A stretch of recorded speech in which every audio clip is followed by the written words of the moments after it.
Estamos mirando ahora la otra parte de la parashá de Vayera, donde encontramos a Lot que subió de Zoar y se asentó en la montaña.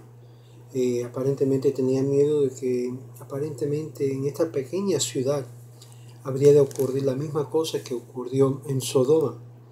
Y dice el verso 30, que dice, y subió Lot de Zoar y se sentó en la montaña, sus dos hijas con él, pues tenía miedo de quedarse en Zoar, y habitó en una cueva, él junto con sus dos hijas, y dijo a la mayor a la menor, es decir, la mayor le dijo al menor, hija, nuestro padre es anciano y hombre no hay en la tierra que cohabite con nosotras en la forma acostumbrada.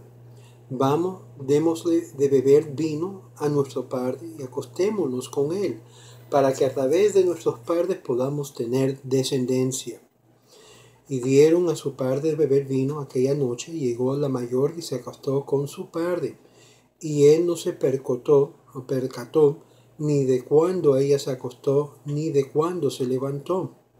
Y si sucedió el día siguiente que la mayor le dijo al menor, he aquí que me acosté anoche con mi padre, démosle de beber vino también esta noche, y ven y acuéstate con él para que podamos a través de nuestro padre tener descendencia. Y le dieron de beber también aquella noche a su padre vino, y se levantó la menor y se acostó con su padre.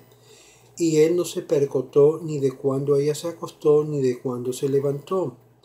Y así fue como concibieron las dos hijas de Lot de su padre. Vamos a ver aquí algo muy interesante, porque nos dice el verso, nuestro padre es anciano, y si no lo hacemos ahora, entonces ¿cuándo? Tal vez él muera y se vuelva impotente, es lo que menciona Rashi. Y dice en el verso 33, ni se dio de cuenta cuando se levantó. El pergamino de la Torá, esta palabra tiene un punto arriba, que es un método tradicional que para enseñar que hay una interpretación especial sobre la palabra. Y aquí dice que si bien Lot no fue consciente del hecho de ella se acostó, sí lo fue del hecho de que se levantó. No obstante, la segunda noche él no estuvo más alerta que la primera, la cual es una indicación de su propia lascivia, nos dice Rashi en el Midrash. Y dice el verso, y esto es muy importante, porque las hijas de las dos eran mujeres virtuosas y recatadas, cuyas acciones sugirieron de motivaciones nobles, de reproducir. Pensando que el resto del mundo había sido aniquilado con la destrucción de Sodoma, e incluso Zoar se había salvado solamente por el lapso en que ellos estuvieron ahí, sintieron que era su responsabilidad de salvar la raza humana, teniendo hijos, aunque el único hombre con vida en ese momento fuera su propio padre.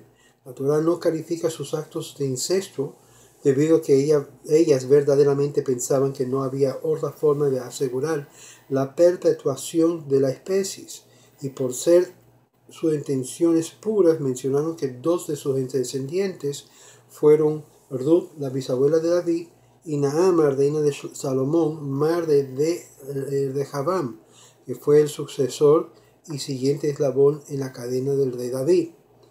Esto lo menciona también el Rabbeinu Behaye.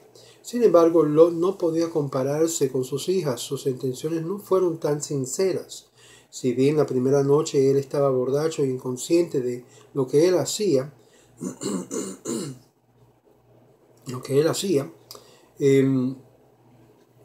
la mañana supo lo que había ocurrido, verso 37.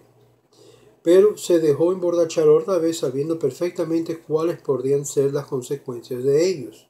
A diferencia de sus hijas, él sabía por medio de los ángeles que la destrucción habría de afectar solamente un grupo pequeño de la ciudad o de ciudades y no al mundo entero. Ahora, el hecho de que había esa preocupación de sus hijas que su padre no habría de quedarse impotente, como ocurre cuando uno se pone más viejo, ya las cosas no funcionan como antes y por lo tanto ese sentido de las dos hijas era ya cosa inminente. Y es por eso que dice el verso 36 que concibieron. Rabbi Hanina ben Pasi observó que la espina no se siembra ni se desmalezan, aún así por propia iniciativa crecen y brotan, pero cuánto dolor y cuánto esfuerzo se necesita para que pueda crecer el trigo.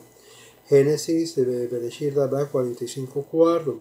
La analogía es que las hijas incestuas de Lot, espinas, concibieron de inmediato, pero cuánto dolor sufrieron las matriarcas antes de concebir. Y es por eso que leemos el verso 37 del capítulo 19, y la mayor dio a luz y lo llamó Moab, es decir, de mi padre, de mi papá. Él es el antepasado de Moab hasta el día presente. Y la menor dio a luz a un hijo y llamó Ben, hijo a mí de mi pueblo. Y él es el antepasado de los hijos de Amón hasta el día presente. Y es aquí donde hallamos este increíble recuento. Los sabios dicen en Joraot 10b, señalan una diferencia entre las dos hijas. La mayor era tan desvergonzada que le puso a su hijo un nombre que claramente aludía a su oprobiosa paternidad. El nombre era Moab, de mi padre. Deriva la expresión Meab, de padre. Por su parte, la hermana menor le puso a su hijo un nombre que significa hijo de mi pueblo, ocultando quién era su padre con recato. Ella recibió una recompensa posterior en la época de Moshe, cuando Dios le ordenó al pueblo judío que no instigara una guerra contra Amón. Y ahí terminamos el capítulo 19 de Bereshit, y en el próximo capítulo de esta misma parashá, capítulo 20, leemos acerca de Abraham en Gerar y Sara es raptada, es tomada captiva, Abimelech apacigua a Abraham y a Sara, y luego en el capítulo 21 el nacimiento de Isaac, y Ismael es salvado, es echado fuera de lo que es este pasaje, y luego la historia de la Akedah, donde Isaac es ofrecido en el altar y cómo viene la intervención.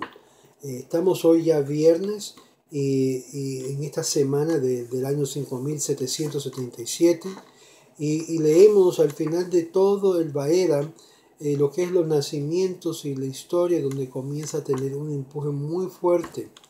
Finalmente, el nacimiento de Rivka, que habría de ser la esposa de Isaac, es mencionado en el verso 20 del capítulo 22.